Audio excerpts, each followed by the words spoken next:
Welcome to the Janine Bolon Show, where we share tips from around the globe as we guide practical people with their finances using money tips, increase their incomes through side businesses, and maintain their sanity by staying in their creative zone. Hello and welcome to the show. I'm your host, Janine Bolon, and you may or may not know this, but the Janine Bolon Show is a syndicated program where we actually took 4 of the podcast shows that I was running and we put them all together with our podcast programming team. We got syndicated in October of 2021, and my team and I put all the podcasts into one program instead of running 4 separate podcasts, and we came up with the Janine Bolon Show. So thank you for listening today as we combine the 3-minute money tips, the thriving solopreneur, the writer's hour, creative conversations, and the practical mystic show.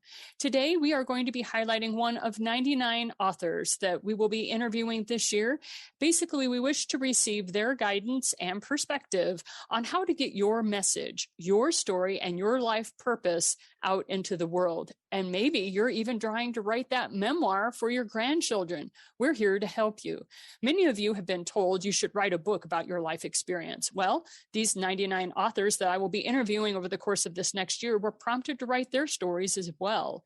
Each one will tell you what helped them get into writing, but also the more important part, each will share what worked when selling their books, what didn't work, and things they wish they had known before they became first-time published authors. Helen Starbuck is a multi-book author and the author of the award-winning Annie Collins mystery series. She's a Colorado native who spent her career working as a nurse in the main operating rooms of several suburban hospitals and a major children's hospital here in the Denver area. She translated her experience and knowledge of OR nursing into working as a clinical editor for an operating room nursing journal, where she helped journalists and English majors understand those intricacies of surgery while they helped her to understand the American Medical Association style book. Writing is a thing, yes. She loves books involving strong women and interesting men. She writes her mysteries from the perspective of Annie Collins, who is also an OR nurse, and draws from her love of romantic suspense to write her standalone novels. Helen's theory is that if you don't like life as it is, write a different ending. I mean, this is something we can all do, right? So with that in mind, let's bring on today's spotlighted author, Helen Starbuck, and ask Helen the 13 questions we ask each author on this show. Welcome to the show, Helen. Thanks. I appreciate you interviewing me. Well, and I think in all honesty and authenticity, I need to let everyone know that Helen and I first met each other many, many years ago. We were flying out of the Denver airport together. We were both headed to the same place. We were headed to England for a writer's retreat. And we were lucky enough to be on this retreat that we're near the downs of the English countryside where Agatha Christie wrote her novels. I am so grateful we had that experience together. It was a lot of fun. It was a lot of fun. And so that's how I met Helen. And so basically what I'm asking is 13 questions of each of these authors to find out what they have learned about the writing process. So tell us about what's your full name? It's Helen Starbuck. Right. And that's also the name that I write under. Now, not every author chooses to do that. Some authors choose to have a pen name. Do you want to tell us why you decided to go ahead and write under your own name? Well, I am divorced, and legally I use my married name for a variety of reasons. And my sister, who's kind of been my sounding board, and as she likes to call herself, my muse, said to me when I was writing this and getting ready to, get formal about it, she said, if you publish this under his last name, I will personally come and strangle you. So that's motivation. Yeah. So I said, well, okay. So I published it under my maiden name, which is Starbuck. And I have been trying to tackle the bureaucracy of getting rid of the no longer valid married name. But boy, the government, they don't make it easy. No, they don't. That name change. Yeah, so I need to stop procrastinating and just do it. But right. I like to ask authors that because there are some authors that are adamant about their pen name. And for others, it's just a natural course of events for our lives. So out of curiosity, did you have a marketing background before you started writing on your book? No, not at all. I love that question. And I don't think very many authors do, unless for some reason the book they're writing is, about marketing or some sort of background like that. I don't think most authors, and particularly most fiction authors, have a clue when they first get started. Right. So out of curiosity, what most surprised you about the book marketing process? That it was such a confusing and a confusing process that nobody could really say, if you do this, your book will become a bestseller. And there are all sorts of ways to market a book, and you never know if doing that is going to be successful or not. And some are successful for some authors, and others don't get any return on investment from it. So I think that's the most frustrating part, is you just never know. Some things just surprise the heck out of you because they seem to work. And then others, that you're sure are going to work, just fall on their face. So it's almost in a way like gambling. You feel you really never know what's going to work or what isn't going to work. So when did you start marketing your books? I think I would say that I started marketing my books right before the launch of my first book, when it became apparent to me that there were certain things that you needed to do to make people aware that you had actually written a book, as opposed to just putting it up on Amazon or taking it to bookstores and just hoping for the best. So, there are a lot of things that I was told to do, have a social media present in, one of the platforms that you feel like you have the most success with, having a website, doing book launches, putting the news out there so that people know that there's going to be a book launch. And then as you get further into it, there are things like cover reveals, having newsletters, going to book club. I mean, there's just a huge list. It would take up the whole interview if I sat here and talked about each one. Yeah, I agree. So what year did you start your publishing? When did you start your first book? Or what year did it publish? It published in 2018. Well, right at the very end of 2017. The copyright is for 2018, but I think we had the launch in October of 2017. Yeah. I just like to give perspective on that because so much has changed with 2020 that I like people to know that a lot of the authors that are coming on now are doing things differently. So what would you change if you actually started marketing your book today? Like, what are some of the things that you've learned that you would focus on rather than maybe things you focused on in the past?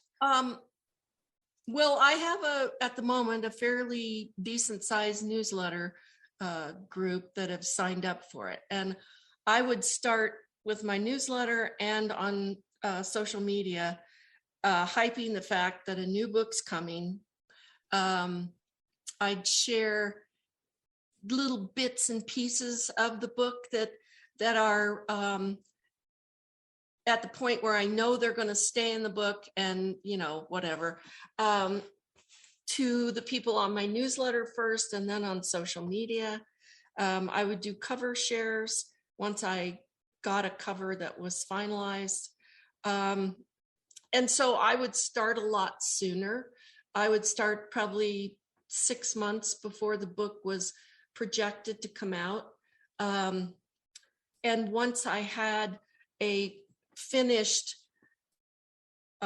book, textbook, text of the book, I would send it out to advanced readers like through services called Book Siren, where they have a whole solicitation or subscription of people who want to read advanced reader copies, and the deal is that they ask them to write reviews so that when your book comes out, there are automatically a certain number of reviews attached to it. So those are some of the initial things I would start doing a whole lot sooner, because by the time the book is up on Amazon and you've had a book launch, you've lost valuable time to work up a little enthusiasm for it. Yeah, I think a lot of people don't realize how soon authors start marketing the book. And it like you said, it's recommended at 6 months. And this is not a simple 6-week process. It's not the same as like an event or something like that. So what has worked best for you that sold the most books? Well, there's a lot of things. There's the sell more books on commercial sites like Amazon or through bookstores. And then there's what works for personal sales. Personal sales work well if you have a book launch. Most of the people who show up are familiar with either you or your work, and they want a signed copy. Book clubs are great because I always bring books, and I always carry books in my car because you never know when you're going to sell one. I actually sold one to a valet who was parking my car. That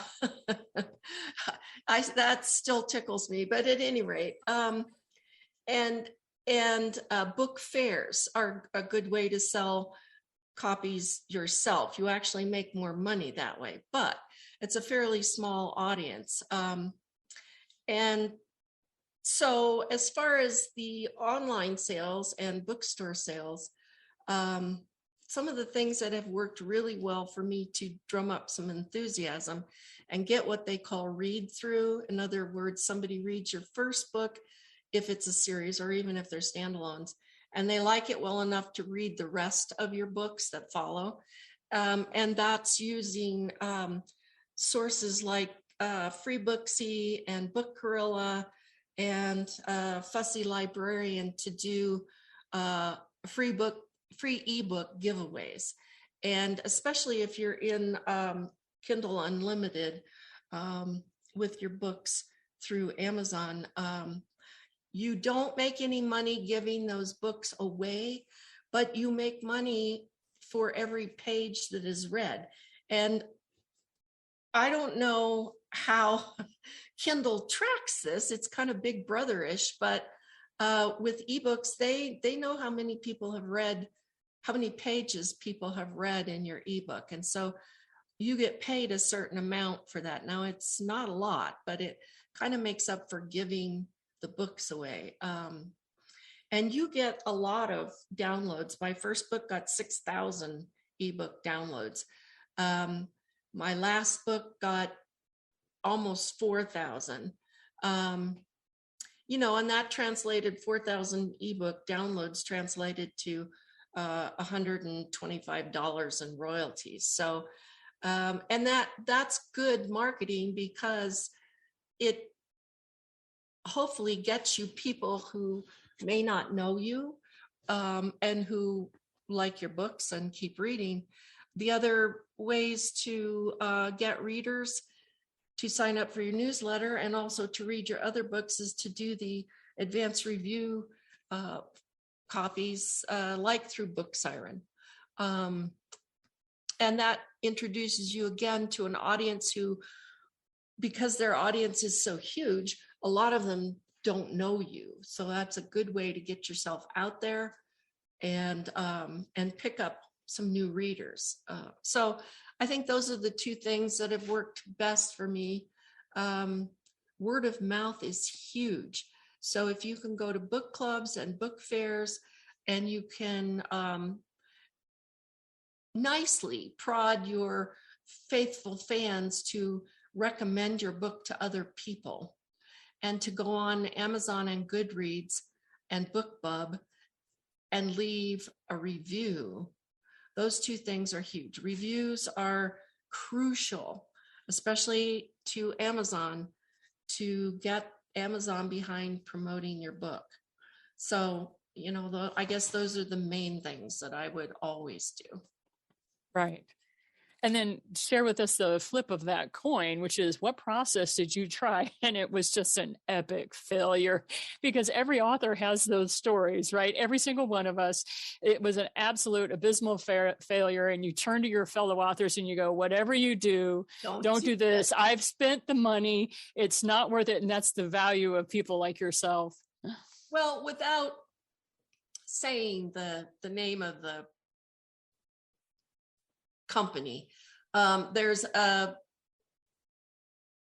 service that, for a price, and a upfront price, and then the cost of you sending your books that they're interested in to them, they will distribute your books to high-end motels or hotels on, generally speaking, the East Coast, and they put a stack of these books, not all your books, but your books and several others, on the bedside table in these hotels, and they are free for anyone who stays in the room to take with them.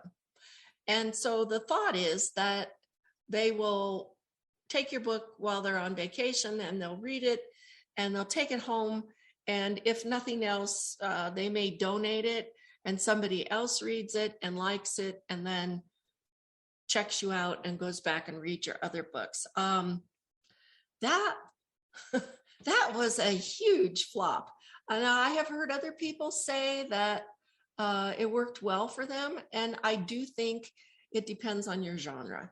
But for the mystery suspense genre, I would never do that again. And I think that's the only one that I just went, oh, why did I do that? Right. Yeah, there are some things we try that just do not work. So, and this is a little bit more personal. And this is because a lot of authors forget, hello, you're a storyteller. So go ahead and entertain the audience. So what story do you tell about yourself that gets the most laughs from your audiences when you go to book clubs and stuff like that? Well, and I have to laugh at this too. One of the things you do as an author is, especially an independently published author, is you enter a lot of contests. And there are several that are rather prestigious, the Book Life Prize contests and the National Independent Excellence Award.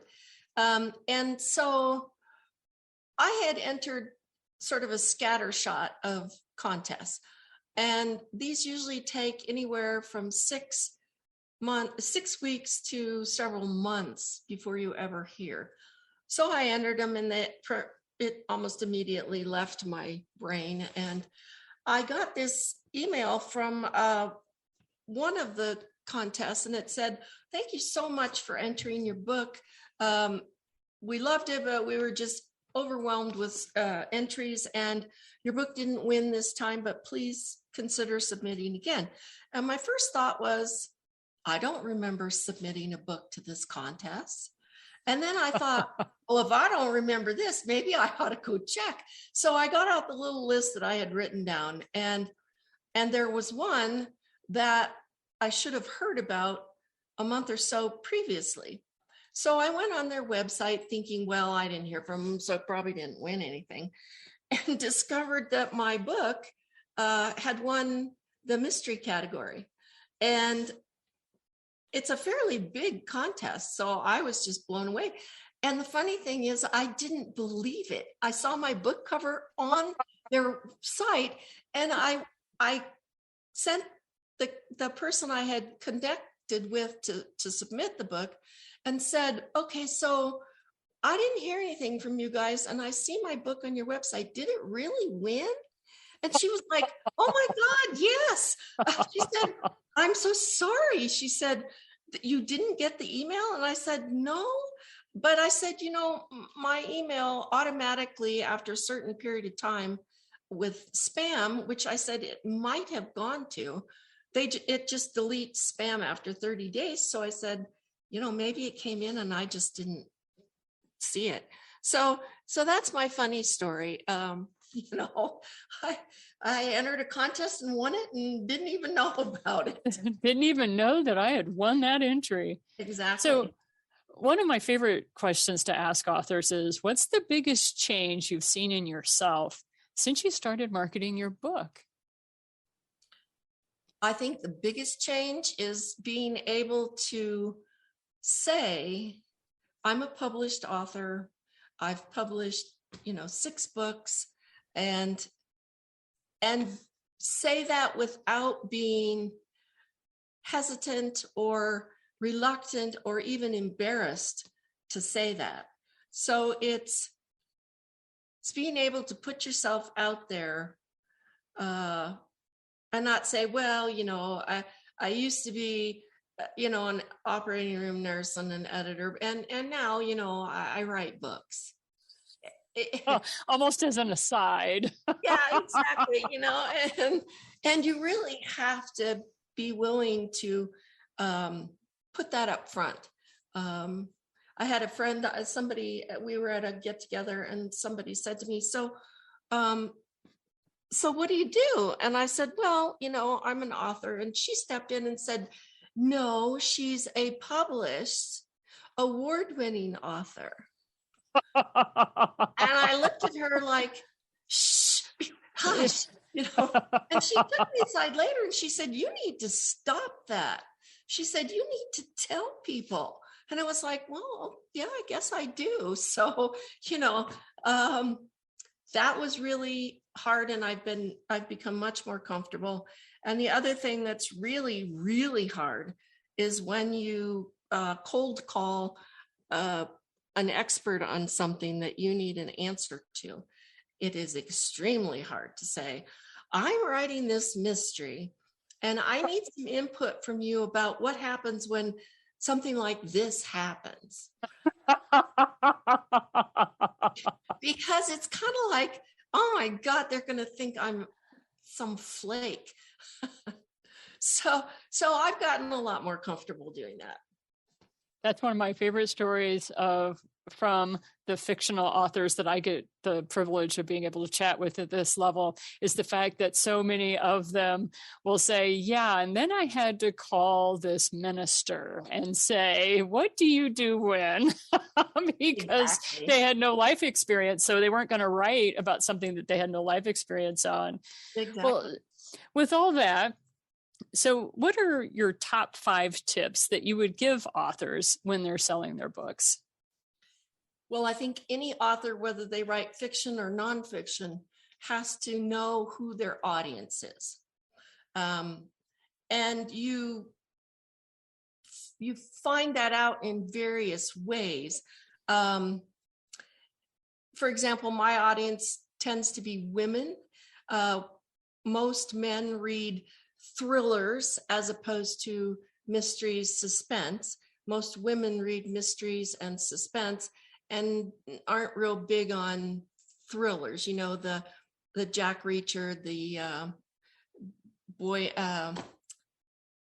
Bourne conspiracy kind of things. And they tend to run anywhere from about 15 up to death in age. So you have to know who your audience is, and you have to realize that every audience you have to market a little differently to. I think you have to connect with your audience on social media. And by that, I mean, you need to connect with them, not just hype your book. So you have to establish a relationship, an ongoing relationship, and then periodically mention your books. If all you do is hit people up with buy my book, they're going to just tune out and stop following you or whatever. And then you need to check out promotional opportunities like your podcasts, and find podcasts where you can be interviewed and get your name out there. You need to find sites that offer promotional opportunities for your genre. there's a site that loves suspense with some romance thrown in, and it's called Chick Lit. And that sounds a little flaky, but boy, they get your name out there. If they like your book, you're on their site, you have a web page, a page on their site, and that can be very helpful. And then I guess the last thing is what we talked about a little bit ago, and is don't be afraid to talk about your book and being an author. And my sister, who's been involved in various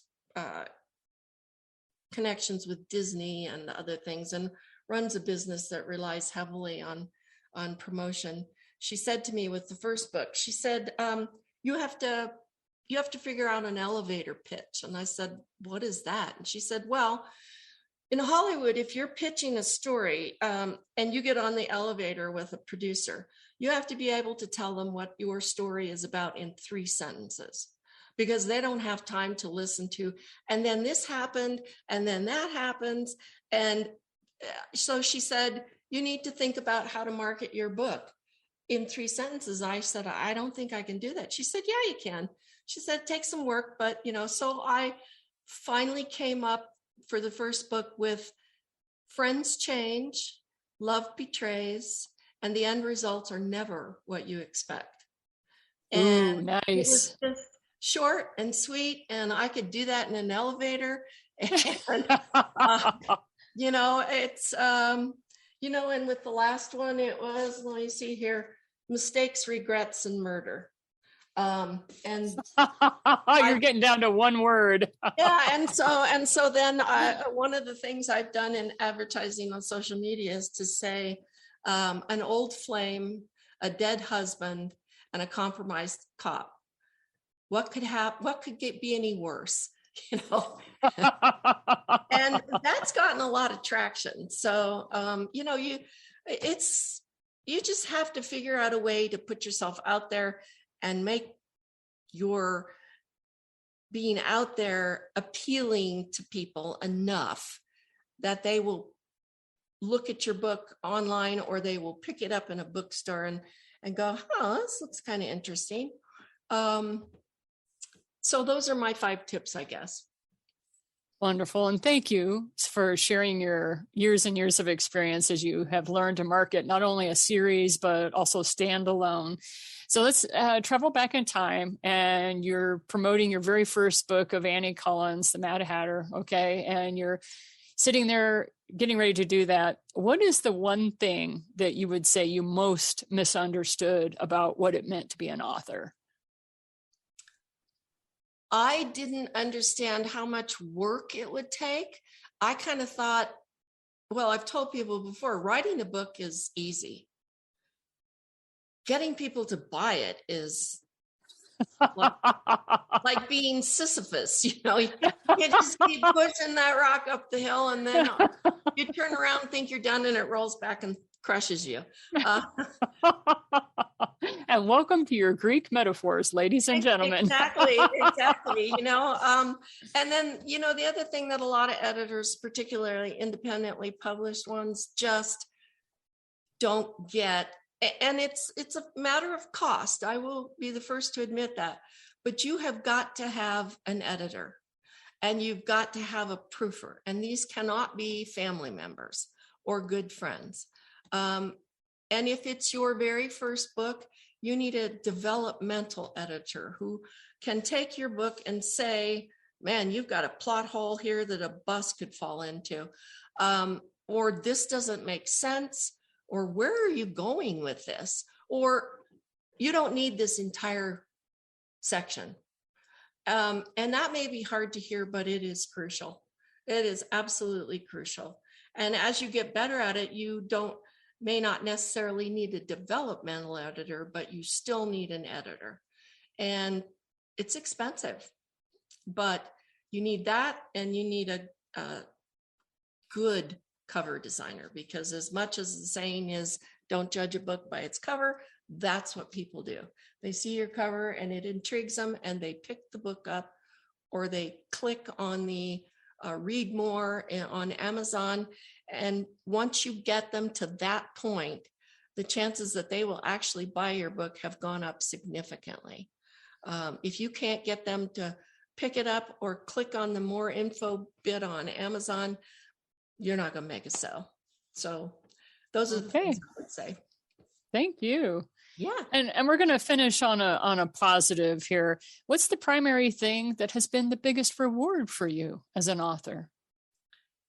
I think they would be two things, but they're all related.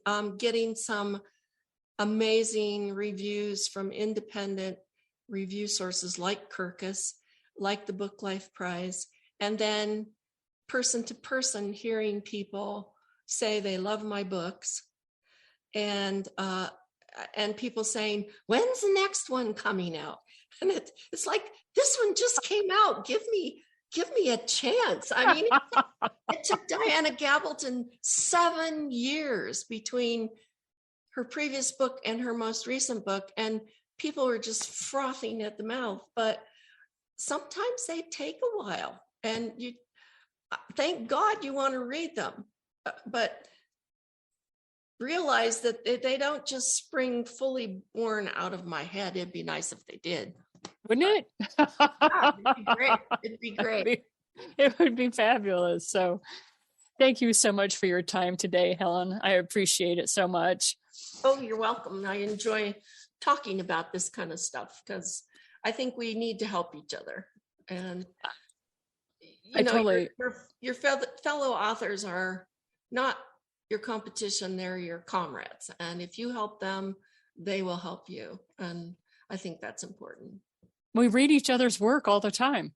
Some of my demographic, a lot of times, is other authors, depending upon what I am writing on. So since you've answered our 13 questions, please take a moment and tell us about your latest book and where people can connect with you. My latest book is The Woman He Used to Know. It's a crime, mystery, suspense book. Essentially, it is a cop who comes to a crime scene and discovers that the dead husband and the wife are people he has known for a very long time. And he should have removed himself from the case, but he stays on it because he has things he really doesn't want people to know.